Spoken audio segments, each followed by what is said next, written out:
Então, nessa prática aqui, a gente vai trabalhar com as características dos sinais alternados, da corrente alternada, da tensão alternada, e com isso a gente vai aproveitar e verificar também os parâmetros e os sinais que saem aqui do transformador. Esse transformador que a gente vai utilizar, ele vai ter no primário uma tensão aplicada de 127 volts, que é a tensão da tomada, mas poderia ser também 220 volts também. O terminal vermelho aqui é o 220, a gente vai deixar isolado que não vamos usar. Vamos usar o terminal preto e o terminal azul, que é 127 volts. Se fosse 220, seria entre o preto e o vermelho aqui, tá? Do outro lado, no secundário, a gente vai ter 2 vezes 15 VAC. O que é isso? Tensão eficaz do secundário entre esse terminal amarelo, que é o terminal do meio, que a gente chama derivação central da bobina secundária, né? Entre ele e qualquer uma das duas extremidades, a gente vai conseguir 15 volts. 15 mais 15, porque se somar essa tensão entre essa extremidade e a derivação central e essa outra extremidade e a derivação central, vai dar 30 volts, ou seja, entre as duas extremidades nós temos 30 volts eficazes. A gente vai fazer uso também do multímetro, justamente para medir a tensão eficaz alternada. Nesse multímetro aqui a gente não tem medição de corrente alternada, só tensão alternada, né? Aqui tem a corrente contínua, a tensão contínua e duas escalas aqui para tensão alternada. Obviamente que para essa primeira prática a gente não vai analisar a corrente, porque nós não vamos colocar carga no transformador, mas para as próximas práticas, aí a gente vai precisar de um multímetro que analise essa corrente alternada também. Para fazer a análise do sinal alternado, né, tensão de pico lá e todas as características de período, frequência, né, a gente vai utilizar esse osciloscópio digital. Vamos colocar dois canais aqui para comparar, às vezes, uma tensão com a outra, mas vamos aprender aqui a utilizar o osciloscópio também para análise de circuito em sinais alternados. O princípio da corrente alternada ela vem do princípio do magnetismo. E magnetismo foi descoberto porque existem materiais que são naturalmente magnetizados, ou seja, eles têm, através das propriedades físicas, linhas de campo magnéticos que são linhas imaginárias e invisíveis, mas que você pode comprovar, por exemplo, se colocasse um material magnético embaixo dessa folha de papel e limalhas de ferro por cima, você ia conferir essas linhas de campo magnético com a limalha de ferro acompanhando elas, né? A gente também pode perceber que elas saem, né, o sentido delas saem do polo norte e entram pelo polo sul, e elas não se cruzam, tá? Elas formam um circuito fechado aqui entre elas. E o material tem dois nomes com polos chamados polos, né? Polo norte e polo sul. E você pode perceber também, através desse desenho, que os polos é onde se concentra a maior parte de força desse magnetismo. Se você dividir esse material magnético aqui em duas partes, bem no meio aqui, você não vai obter um polo no norte separado de um polo sul. Você vai transformar em dois novos ímãs, né, com menor tamanho. Então, dividindo ele, você vai ter esses dois novos ímãs que você vai poder acompanhar a outra característica do material magnético, onde diz a característica deles com as polaridades com nomes diferentes, elas se atraem, e se atraindo, quando elas se juntam aqui uma parte com a outra, formam novamente aquele ímã inteiro, né? E os polos que têm nomes iguais, norte com norte ou sul com sul, né? Eles se afastam, eles tendem a se afastar e não consegue formar um material novamente, tá? Então essas são as características aí do material magnético. Se você for dividindo esse material magnético, vai chegar uma hora que você vai ter a menor partícula que mantém essas características do material magnético. A gente chama de ímã elementar ou ainda de domínio. E a gente sabe que o material é magnético quando ele atrai alguns tipos de metais. Os metais que são atraídos pelo material magnético, eles são o ferro, o níquel e o cobalto, tá? Mas nem todos os metais, então, são atraídos pelo material magnético. Apenas esses três. E como o ferro é o mais comum entre eles, né, a gente diz que o material magnético é aquele que tem a característica de atrair o ferro. Mais tarde foi descoberto também que a corrente elétrica, a eletricidade, ela também gera magnetismo. Quando você tem um condutor elétrico e nesse condutor você aplica uma corrente elétrica em um determinado sentido, você gera linhas de campo magnético ao redor de todo esse condutor. Quanto maior a corrente aplicada nesse condutor, maior é a quantidade de linhas de campo magnético gerado ao redor do condutor. Então, mais força vai ter esse campo magnético. A gente pode simbolizar essa linha de campo magnético de algumas formas diferentes. Por exemplo, como a gente demonstrou na figura anterior, né, as várias linhas de campo, camadas, né, de linha de campo magnético ao redor do condutor, ou ainda se você vê o condutor através da bitola de frente, então são as linhas de campo magnético ao redor do condutor, sendo que uma bolinha está dizendo que a corrente está vindo na nossa direção, né? E ainda a gente pode mostrar dessa forma aqui, onde que esses aqui, ó, cada linha aqui representa a primeira camada que está vindo nessa direção e o X representa que ele está indo na direção oposta aqui, ó. Então, nesse caso está representando que a linha de campo magnético está fazendo esse sentido. E tem duas linhas de campo magnético aqui ao redor desse condutor aqui, tá? São as formas da gente representar o campo magnético que está sendo gerado ao redor do condutor. Como a gente usa o sentido convencional da corrente, a gente utiliza a regra da mão direita para saber o sentido do campo magnético também. Então, eu aplicando uma corrente convencional nesse sentido, que vai ser demonstrada pelo polegar, né, o sentido da corrente, os outros dedos eles revelam qual que é o sentido do campo magnético, que está então nesse sentido aqui, nesse condutor. Se eu inverter o sentido da corrente, inverte também o sentido do campo magnético ao redor deste condutor.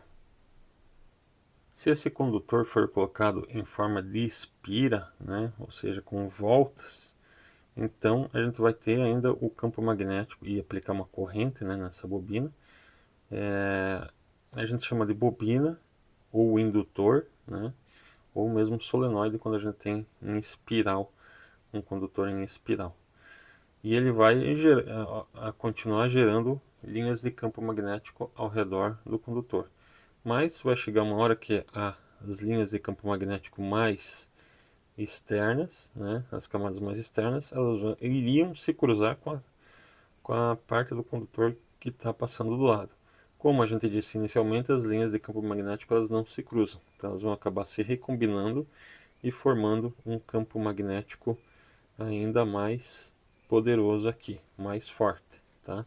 E aí a gente tem a formação de um polo norte e um polo sul nessa bobina de acordo com o sentido da corrente que a gente vai aplicar, né? Então, essas são as características aí do eletromagnetismo que a gente chama. E o eletromagnetismo ele vai acabar sendo um pouco mais forte, né? Tem um pouco mais ele vai ser mais poderoso ainda do que o magnetismo natural. Existem materiais que eles são materiais chamados ferromagnéticos. Eles têm até ímãs elementares nele, ou seja, os domínios, né? Mas esses domínios eles estão disponíveis em sentidos totalmente aleatórios e por isso ele não atrai os metais aí como o ferro lá, o níquel e o cobalto, Tá?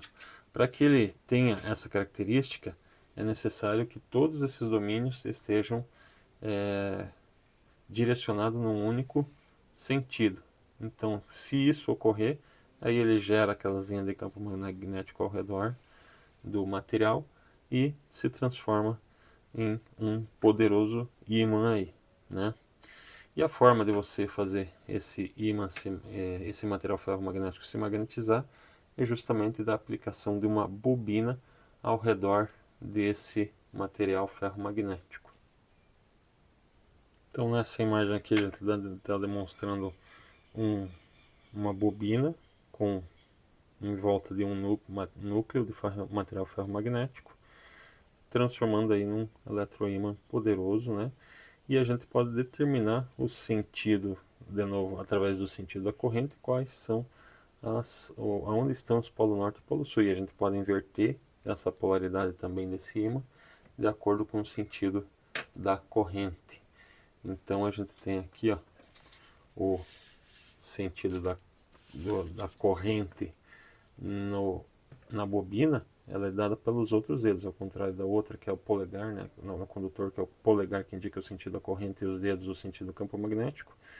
Na bobina, são os dedos que vão indicar o sentido da corrente, e o polegar vai dizer qual que é o polo norte aí da bobina, tá? Então, aqui a gente vê um exemplo que se a corrente está sendo aplicada nesse sentido aqui, o polo norte vai estar para lá, então o polo sul vai estar desse lado. Se inverter o sentido da corrente e aplicar ela nesse sentido aqui na espira, que são representadas pelos dedos aqui, o polo norte vai inverter para o lado direito aqui e o outro lado vai ser o polo sul. E com a aplicação dessa bobina, então, com a corrente que vai fazer com que esses domínios aqui eles estejam orientados todos no mesmo sentido e magnetizados.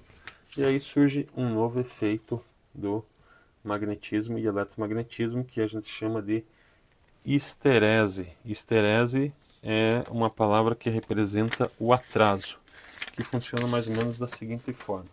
Você tem uma densidade dessas linhas de campo magnético sendo aplicada no material ferromagnético, né? Que ela é medida em Tesla, tá? É uma grandeza física do magnetismo, que assim não convém a gente estudar muito ela, porque ela representa aí os materiais magnéticos, e quem for estudar máquinas elétricas vai ter bem definido esses temas aqui, né? Quando a gente for falar de máquinas elétricas, aí é bom trabalhar com todas essas características para a gente entender o transformador, o motor e o gerador, né? Mas aqui a gente vai trabalhar com transformadores ideais para entender o funcionamento dele aqui e fazer as aplicações em eletrônica. E aplicar uma corrente elétrica que vai proporcionar uma intensidade de campo magnético, que seria a quantidade de ampere aplicado na distância do condutor. Então, se eu aplicar uma corrente nesse sentido, eu vou gerar um magnetismo também com um sentido de polaridade determinado ali. Obviamente que se eu for aumentando essa corrente na bobina, vai chegar uma hora que o magnetismo vai saturar e ele não vai aumentar mais. Todos os domínios já estão orientados no mesmo sentido, tá? Daí, se eu for retirando essa corrente, ela não vai perder, o material ferromagnético vai acabar não perdendo todas as características, vai sobrar aqui um pouquinho de magnetismo. Tirei toda a corrente, zerei a corrente e sobrou um magnetismo que a gente chama de magnetismo residual, né? Isso pode acontecer em algumas situações, ali, por exemplo, o contator, ele vai demorar para abrir o contato depois que você desliga a corrente, né? E você vai montar uma chave de fenda, ela vai manter um magnetismo ali puxando os parafusos, né? Por exemplo, porque manteve esse magnetismo residual, entre outras coisas. Se você vai eliminar esse magnetismo residual, é aplicar uma intensidade de campo magnético no sentido contrário. A gente chama de força coerciva. que vai chegar a fazer zerar aqui o magnetismo, né, a densidade do campo magnético que estava sendo aplicada. E obviamente que se você aumentar essa corrente no sentido contrário, ele vai magnetizar o material até que sature no outro sentido. Você muda a polaridade aqui do ímã, né, eletromagnético. E vai acontecer a mesma coisa quando você ir tirando essa intensidade de campo magnético. Uma hora vai zerar a intensidade de campo magnético e vai manter um magnetismo residual no outro sentido, né? E aí aplicando essa corrente coerciva novamente no sentido direto ali, vai ocorrer a mesma coisa, e a gente chama isso aqui de curva de esterese, que é o que acontece no atraso da desmagnetização do material em relação à aplicação da intensidade de campo magnético numa bobina. Se a corrente elétrica faz gerar um magnetismo, o contrário também ocorre. E isso foi descoberto mais tarde, aí fazendo o seguinte teste, que foi o Michael Faraday, né? E quem complementou as características foi o Henrik Lenz. Então a gente tem a lei de Faraday e a lei de Lenz, que determinam aí como que surge a corrente elétrica através do magnetismo. E aqui nesses dois desenhos a gente tem essa relação apresentada. Deixa eu colocar ele de pé aqui como ele está na ordem, né?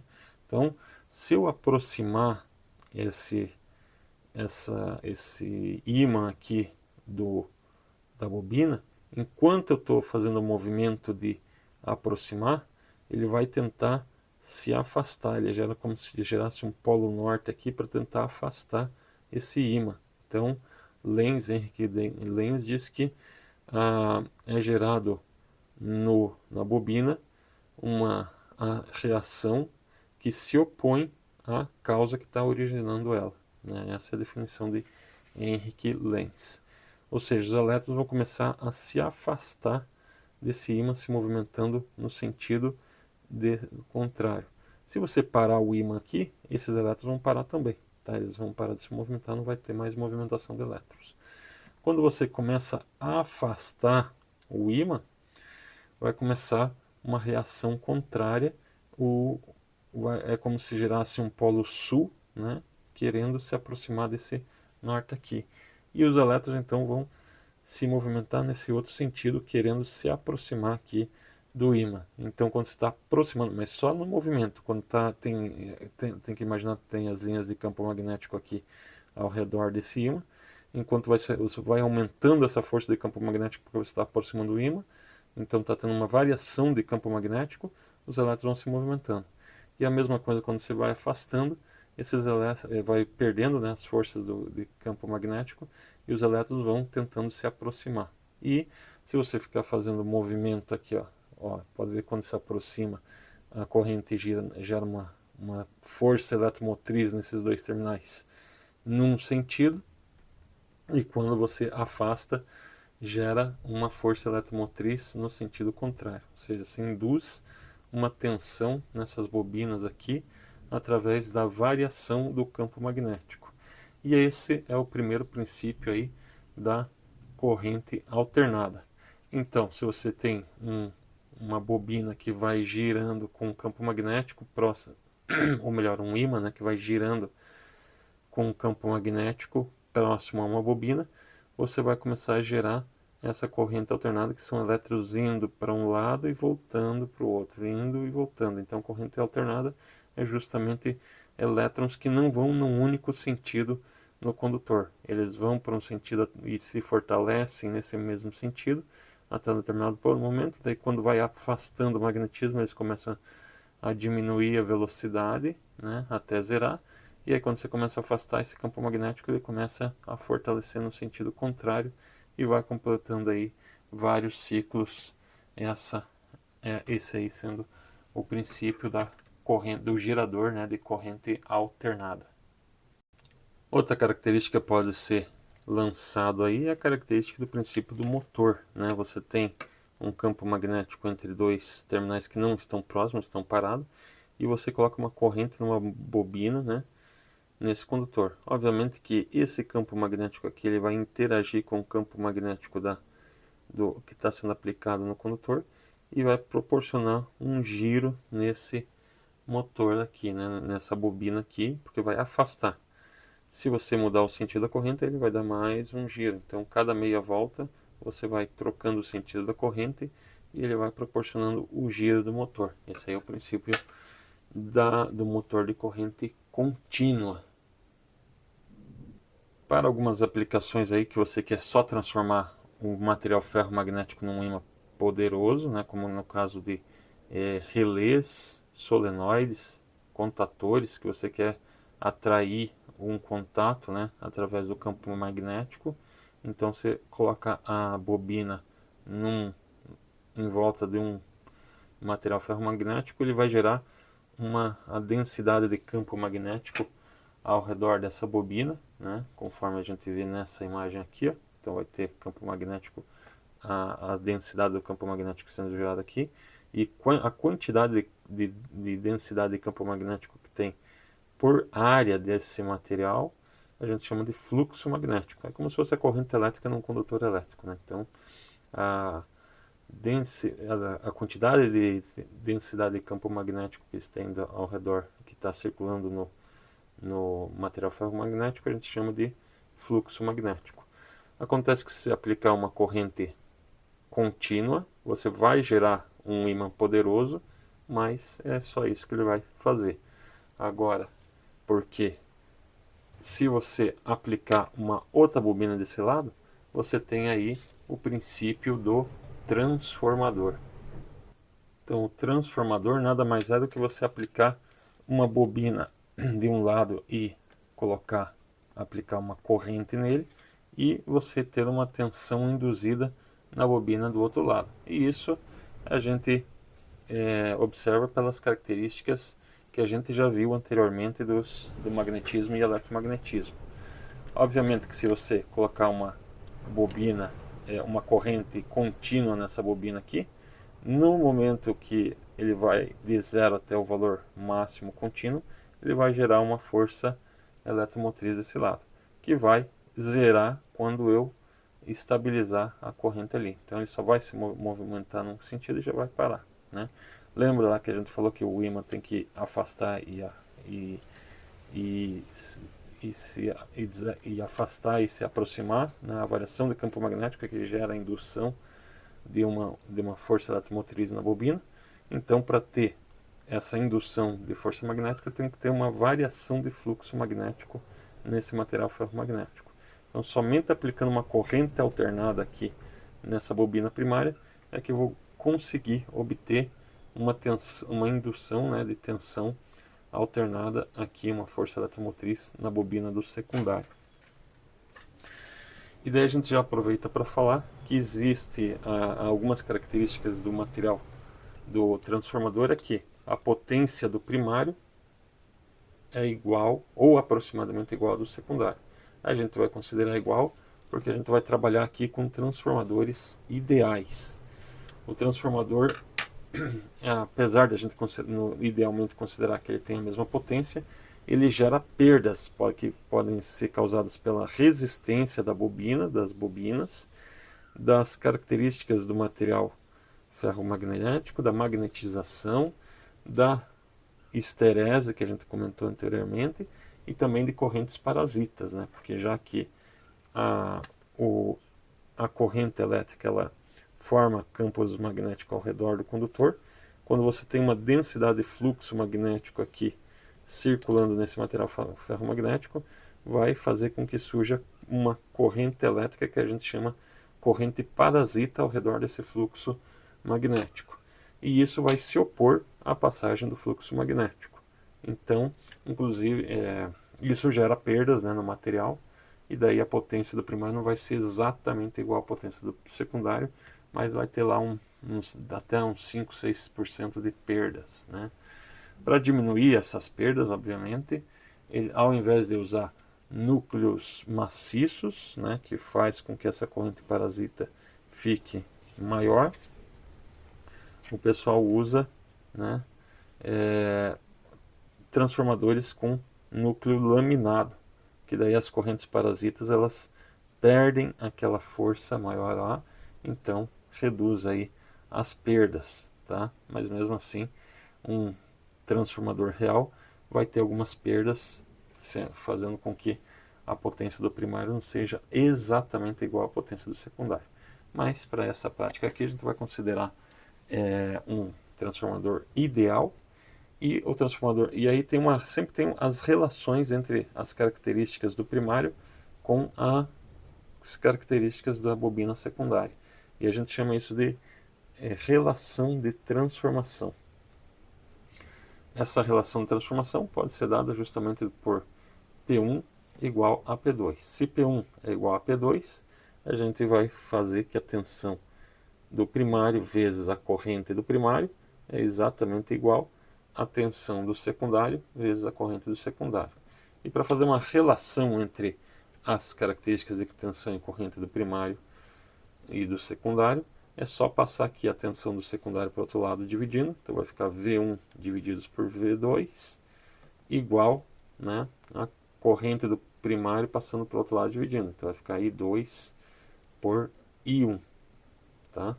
Então essa relação de transformação vai ser dada pela razão entre a tensão do primário pelo do secundário ou pela corrente do secundário divididos pelo do primário, o que significa que para manter a mesma potência no primário, eu tenho que, se eu aumentar a tensão, eu tenho que diminuir, a corrente vai diminuir, né?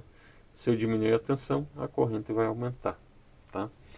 Também podemos fazer essa mesma relação, e vai dar o mesmo resultado, pela quantidade de espiras que tem no primário e no secundário. Então é dada por quantidade de voltas da bobina aqui no primário, divididos pela quantidade de voltas da bobina no secundário, né?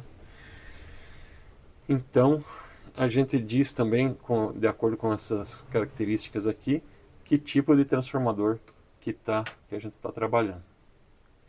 Por exemplo, se o transformador ele tem uma quantidade de espiras no primário maior do que as quantidades de voltas aqui no secundário, a gente já sabe que esse é um transformador que vai baixar a tensão. Então aplica uma tensão mais alta aqui e ele vai baixar a tensão aqui, tá? Se a quantidade de voltas do primário for maior do que a do secundário.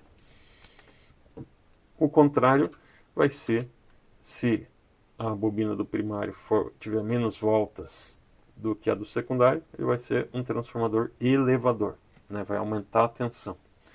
Agora, se for exatamente igual, a mesma quantidade de voltas do primário do que dos secundários, então a gente chama de transformador isolador. A mesma tensão que se aplicar no primário vai ser induzida no secundário. Parece não ter nenhuma aplicação, mas principalmente quando a gente precisa isolar duas redes elétricas, né? Em alguns casos aí quando você tem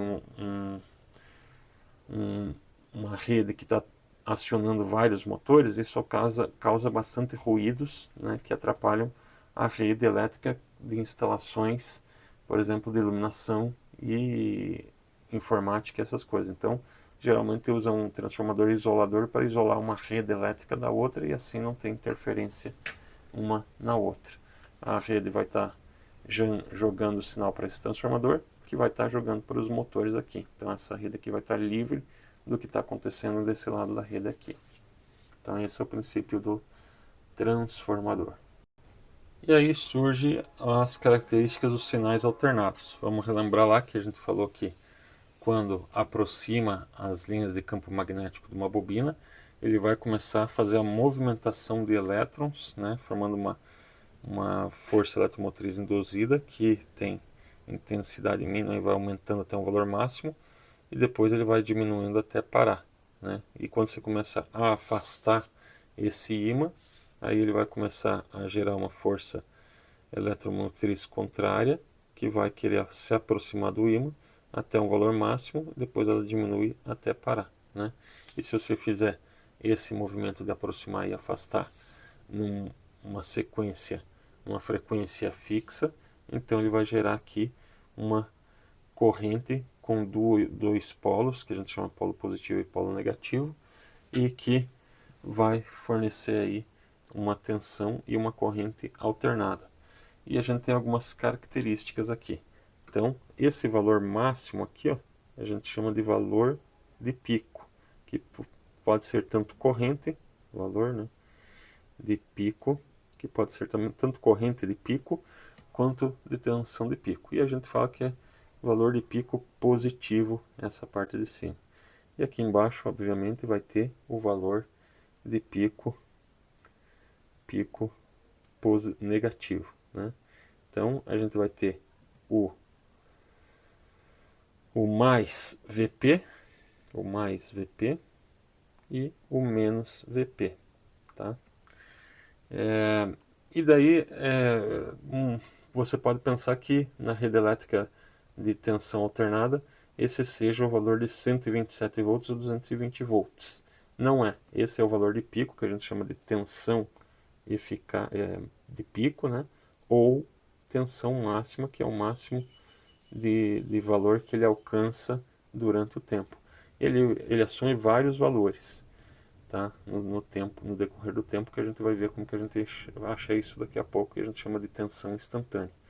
Mas a tensão que a gente lê no multímetro, que está descrita nas tomadas, ela não é essa tensão de pico, porque se a gente fosse medir, ele ia começar a aparecer valores de zero, ia aumentar, como ele aumenta rapidamente, ia aparecer vários valores nesse intervalo, depois ia diminuir, ia aparecer até o valor de pico negativo e nunca ia ter um valor certo. Então, eles fizeram uma relação entre esse valor e uma tensão contínua que dissipasse a mesma potência média desse sinal alternado, e eles colocaram esse valor contínuo aqui como chamando de tensão eficaz ou tensão em RMS, tá? RMS é um termo em inglês que seria o valor médio, a raiz média quadrática, tá? E que seria a média, né, de um sinal contínuo que dissipa a mesma potência que esse sinal alternado aqui. E é esse valor eficaz, ou valor em RMS, que a gente mede com multímetro, ou que está estipulado na tomada lá, os 127 volts ou 220 volts. Em alguns casos, em algumas empresas, ou 380 volts, 440 volts e assim vai, tá? Então, valor eficaz, valor de pico positivo, né, valor de pico negativo, e ainda existe o valor de pico a pico, que seria duas vezes o valor de pico, que é o valor que vai desde o sinal lá do máximo do pico positivo até o sinal máximo do pico negativo.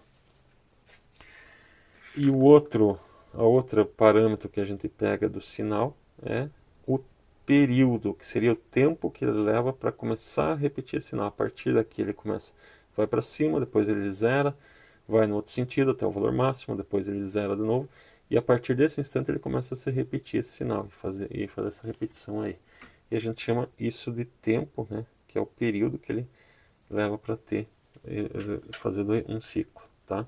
A gente pode medir de forma temporal, em tempo ou período, ou ainda em radianos por segundo, né? Que seria radiano, né? Que seria você considerar aqui como se fosse uma circunferência, essa senoide, e você vai ter lá os valores, ó, quando está zero aqui, né? Então está no ângulo zero. Quando você vem até aqui, você está no 90 graus, que representa π sobre 2 em radiano. Quando você continua ainda e chega aqui, você está em 180 graus, que é considerado π em radiano. Quando você vai até o valor máximo negativo, você tem 3/4 de π. E por fim, quando você chega aqui em zero novamente, você tem o 360 graus, que é o 2π. Então a volta completa aqui seria considerado 2π em radiano, tá? Isso é importante saber, porque para achar o valor instantâneo, a gente precisa tanto da frequência temporal, que é dada pelo tempo aqui do ciclo, em segundos, quanto a frequência angular, que é dada em radianos aí, tá? E é esse o último parâmetro que a gente vai falar. Eu já sei que esse aqui é o valor de pico, posso medir pelo osciloscópio, já sei que esse aqui é o período, que vai fazer eu medir a frequência temporal, porque a frequência temporal é igual a 1 dividido por 1 segundo, né? A quantidade de ciclos que se faz a cada segundo, e como cada ciclo tem o tamanho do período, então a gente vai dividir 1 pelo período e vai achar a frequência, né? Então, por exemplo, esse período, se eu tivesse um período de 20 milissegundos aqui, ó, né, que fosse 20 milissegundos esse período. Então, para eu achar a frequência, eu faria lá, ó, 1 divididos por 50, aliás, desculpa, 1 divididos por 20 milissegundos, que daria o tempo de 50 Hz. Então, se eu tivesse 20 milissegundos, a frequência seria de 50 Hz aqui, tá? E para eu achar, eu já vou aproveitar lá então, mas e se eu tenho a frequência de 60 Hz, que é a frequência da nossa rede, como que eu acho o período? Fazendo só a troca aqui, ó, né? Então o período vai ser igual a 1 dividido pela frequência, eu teria 1 dividido por 60, e aí fazendo a calculadora para ver o período desse sinal, 1 dividido por 60 dá 0,016 ou 16,67 milissegundos arredondado. Então, o período, né, para 60 Hz é igual a 16,67 milissegundos. Tá? Vamos supor que eu quisesse saber aqui alguns tempos específicos aí, né? Por exemplo, aqui eu queria saber qual que é o tempo, qual que é o valor instantâneo aqui, ó, quando está 2 milissegundos, né? Lembrando que é 16 milissegundos no total aqui. Então, qual que é o valor instantâneo aqui, ó? 2 milissegundos. Qual que é o valor que está aqui, instantâneo, né? Quando for 4,167 milissegundos. 4,167 milissegundos. Ou quando ele está aqui, ó, 8,333 milissegundos. Só para a gente ter uns valores aqui, ó. Milissegundos. Ou quando ele está em 10 milissegundos, né? 10 milissegundos. Ou então, por exemplo, quando ele está 10 milissegundos, vamos por aqui, vamos calcular tudo isso aí. Ou quando está 12,5 milissegundos. Vamos olhar todos esses tempos aí, tá? Então a gente tem uma forma para achar o valor instantâneo, que ela é dada por tensão temporal, não, tensão instantânea, vai ser igual à tensão de pico, que é a tensão máxima do sinal, vezes seno de ômega, que é a frequência angular, vezes o tempo, mais o ângulo inicial, né? E aí eu teria o valor instantâneo dessas tensões aí. Esse ângulo inicial, como a gente está considerando um sinal começando em zero, então o ângulo inicial é 0 graus. Então ele não vai fazer tanta diferença. E a frequência angular é justamente a frequência que se relaciona aqui entre o valor em radianos, que leva para terminar um ciclo, né? E o período, 1 dividido pelo período, aí, que seria a frequência, né? Então a gente pode colocar assim, 1 dividido pelo período, né? Seria o 2π divididos pelo período, para você achar a frequência no lugar. Ou então, o ômega vai ser igual a 2π vezes a frequência, já que 1 dividido pelo período é a frequência aí, né, da rede, tá? Então, vamos achar os valores de pico para aqueles sinais ali, considerando que a tensão que a gente vai usar aqui para fazer a nossa prática é 127 volts RMS, tá? Então, para a relação que tem entre essa tensão RMS ou tensão eficaz em relação à tensão de pico é dada por raiz de 2. Então, a tensão eficaz é igual a tensão de pico divididos por raiz de 2. Para eu achar, então, a tensão de pico do sinal, já que eu tenho a tensão eficaz que é 127 volts, eu tenho que passar o raiz de 2 para o outro lado multiplicando. E vai ficar, então, tensão de pico é igual ao 127, que é a tensão eficaz, vezes raiz de 2. Então, vamos fazer lá. 127 vezes raiz de 2, nós temos 179,6 volts. É a tensão máxima que a gente vai ter do sinal alternado da rede. Tá? Mas eu não... Bom, vamos pegar com esse aqui mesmo. Mas esse aqui eu não vou poder medir no osciloscópio, porque como não tem isolação, né? Então eu não vou ter o sinal... eu não vou conseguir fazer a medida no osciloscópio. Tá? Pode acabar queimando o osciloscópio. Eu vou pegar só do secundário. E do secundário, então, o valor eficaz é 15 volts. Então eu vou fazer o 15 vezes raiz de 2. Vamos ver qual que é o valor que está aqui. Podia ser o 30 também. Então 15 vezes raiz de 2. Deu 21,21 volts.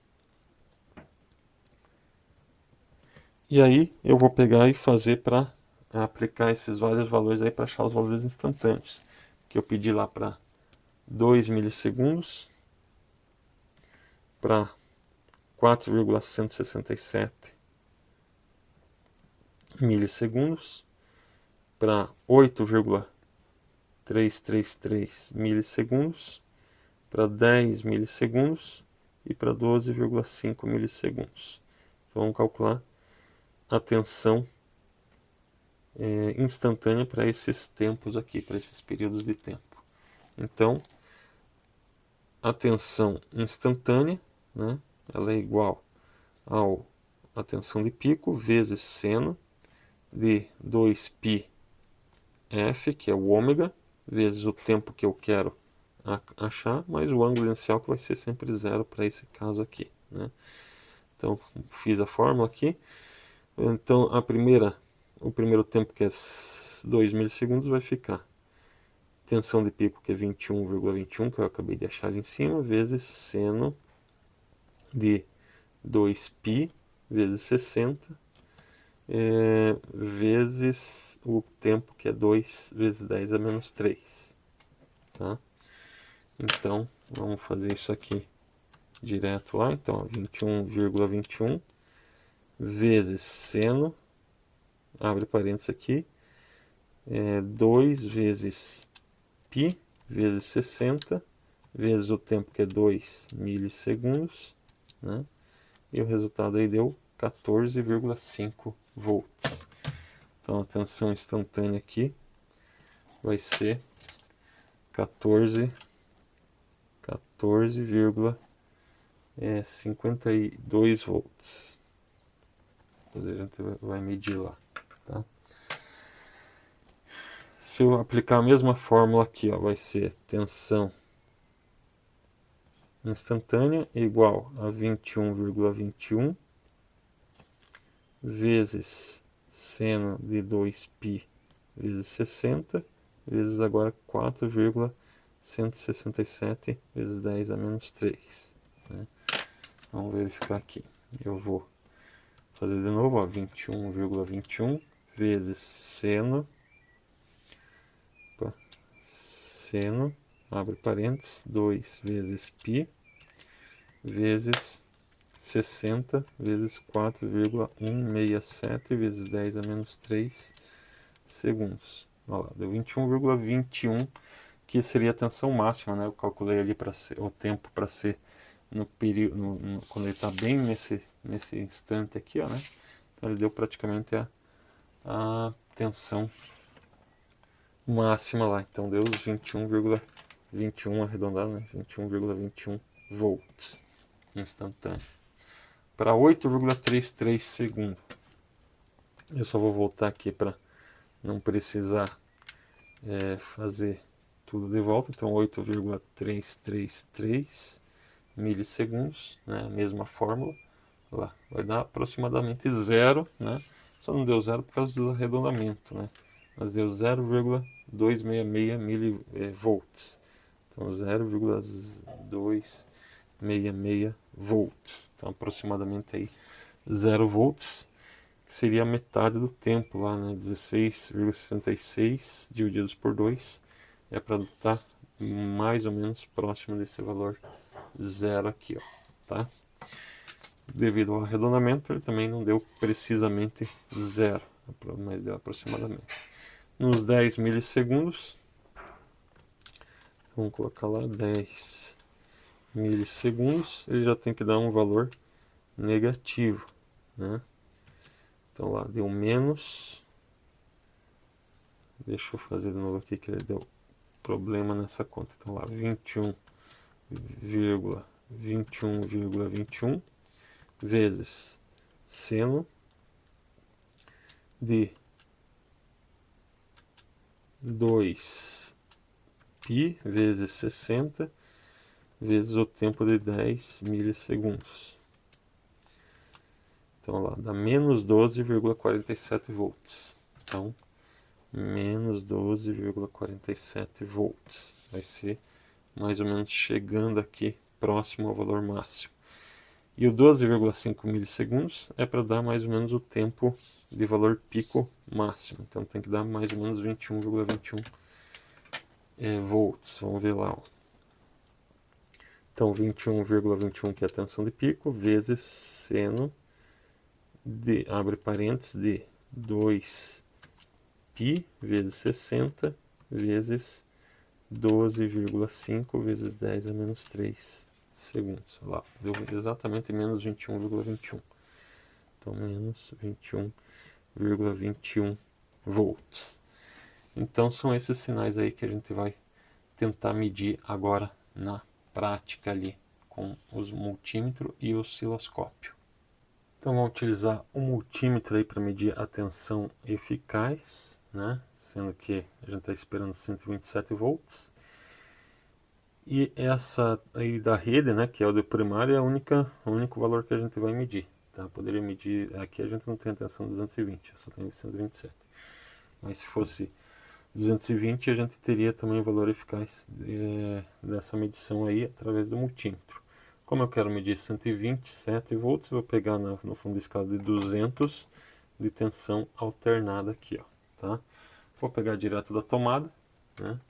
Colocar lá direto na tomada para verificar o valor que vai dar aqui eficaz e anotar ele lá, tá? Depois a gente vai fazer a medida no multímetro. Então tá lá, 125,2 é o que tá dando maior repetição ali, 125,2 volts. Então o valor esperado 127 volts, valor medido aí através do multímetro 125,2 volts. Agora eu vou colocar o transformador lá na tomada para a gente medir as tensões no secundário. Então, para fazer a medida aqui no secundário, eu vou colocar aqui, ó, vou prender aqui para ficar mais fácil o jacarezinho no multímetro aqui, né? Colocar na derivação central e vou colocar a outra ponta de prova, o outro jacarezinho ali, numa das extremidades, e tem que dar os 15 volts. Então vamos medir aqui, ó, né? Então coloquei aqui deu 15,3 volts, tá lá, entre a bobina central e uma das, sei lá, 15,1 volts. Vou anotar lá já 15,1 volts. Deixa eu ver aqui. Tá variando um pouquinho, 15,1 aqui deu mais tempo lá. Então 15,1 volts, valor eficaz. Se eu colocar na outra, da derivação central na outra bobina, tem que dar mais ou menos o mesmo valor lá. 15 volts, 15,1 volts também, tá? Agora, se eu colocar entre as duas extremidades, colocar aqui o jacaré preto aqui numa extremidade, num terminal verde aqui, ó, e o vermelho na outra extremidade aqui. Olha lá, deu 31, vamos esperar estabilizar, 30,9 volts. Vamos ver aqui, 31.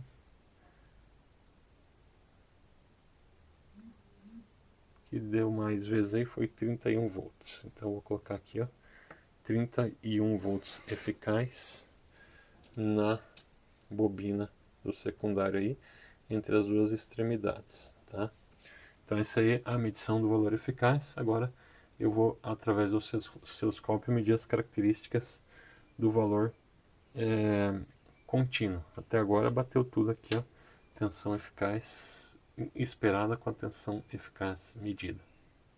Então, mostrando mais uma vez o osciloscópio aqui, ó, existem dois canais aqui. Os botões mais importantes são essa manopla aqui, que ela dá o volt por divisão do canal 1, e a gente vai apertar esse botão daqui a pouco. E esse daqui de cima que só posiciona o sinal do canal 1 no lugar, a gente vai deixar bem centralizado aqui, ó, né? Se eu apertar o botão 2, ele vai aparecer o canal 2 que está em azul, então posso centralizar ele também. Por enquanto eu não vou utilizar o canal 2, vou deixar ele desapertado. Então tem o volts por divisão, que a gente vai explicar daqui a pouquinho o que significa. E também tem o tempo por divisão, que é esse terminal aqui, ó, tá? Então são os botões mais... E daí tem para você verificar, ajustar aqui a frequência por divisão, né, o tempo por divisão. Aliás, posicionar ele na horizontal, né? E aqui é o tempo por divisão, e aqui seria a vertical. Outros importantes que seria aqui o auto set, né? Para ele achar o melhor sinal e colocar, já que ele é um osciloscópio digital. Quando é analógico, daí você tem que ajustar aqui, principalmente isso através do trigger, né? Até você conseguir um sinal adequado aqui que ele não fique oscilando. Mas o digital ele já tem essa opção. E se ele ainda estiver oscilando, você pode trabalhar com esse botão que é Run Stop para parar o sinal e você poder fazer a medida certinha ali dele, tá? Então, os parâmetros aqui é do canal 1. Quando você aperta o botão canal 1, ele vai aparecer várias coisas ali. A primeira é o acoplamento. Como a gente está medindo corrente alternada, a gente vai deixar em CA. Se fosse em corrente contínua, tinha que deixar em CC, tá?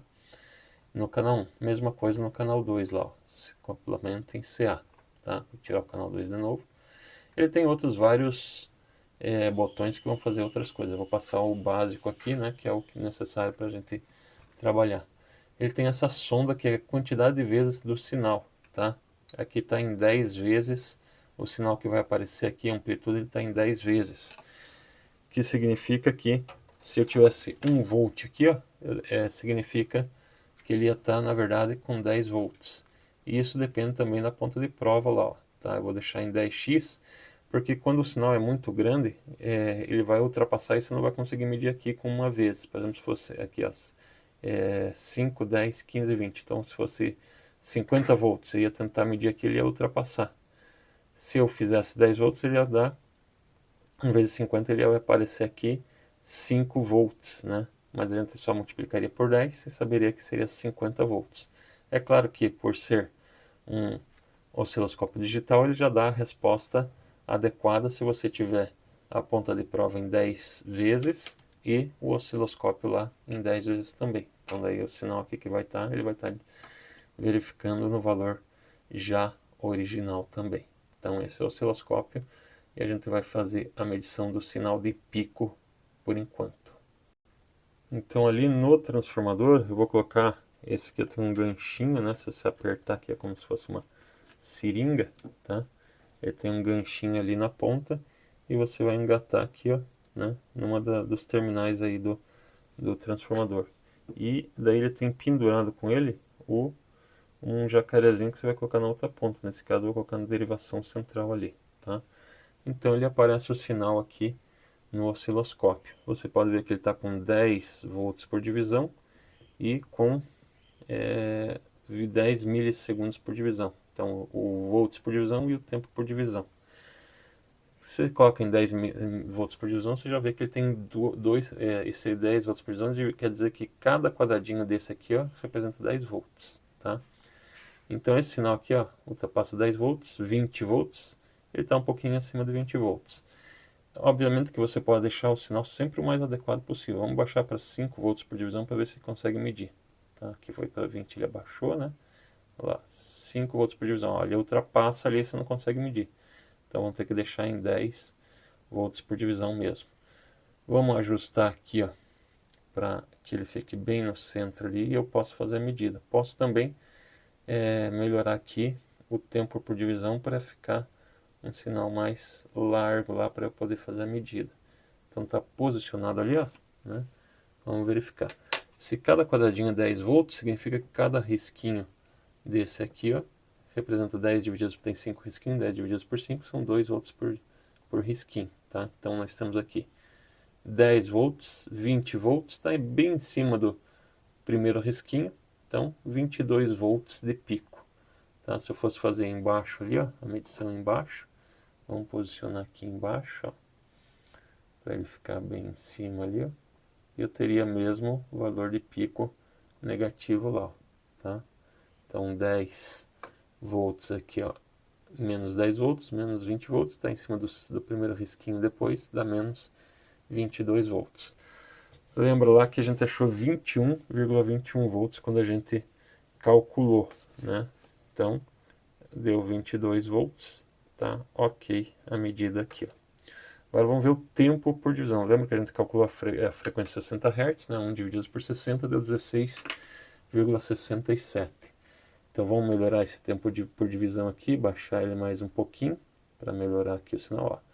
Então eu vou fazer, posicionar ele aqui, ó, para que ele inicie, ó, inicie bem em cima aqui, ó, do 0 graus aqui, vamos colocar mais, tentar deixar bem certinho, aí, mais ou menos aqui. Então eu tenho início bem no começo do quadrado, e o tempo por divisão é a largura desses quadrados. Como ele está em 2,5 milissegundos por divisão, significa que cada quadradinho aqui tem 2,5 milissegundos.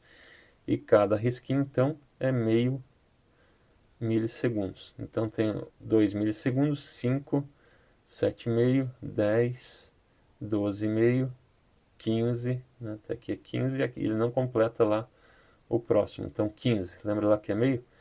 15,5, 15, aliás, 15,5, 16, né? E ele está em cima da metade aqui do próximo risquinho, que seria um pouquinho para frente do próximo risquinho ali, né? Então, que é o 16,5. Então, ele possivelmente esteja dando os 16,16 milissegundos, que é o que a gente está esperando aqui, ó, né?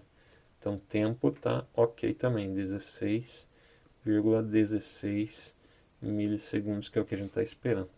Eu vou medir só, no máximo aqui para o primeiro tempo lá, 2 milissegundos. A gente vai verificar, vamos aumentar isso aqui, ó, tá? Ó, tô aumentando ali o tempo.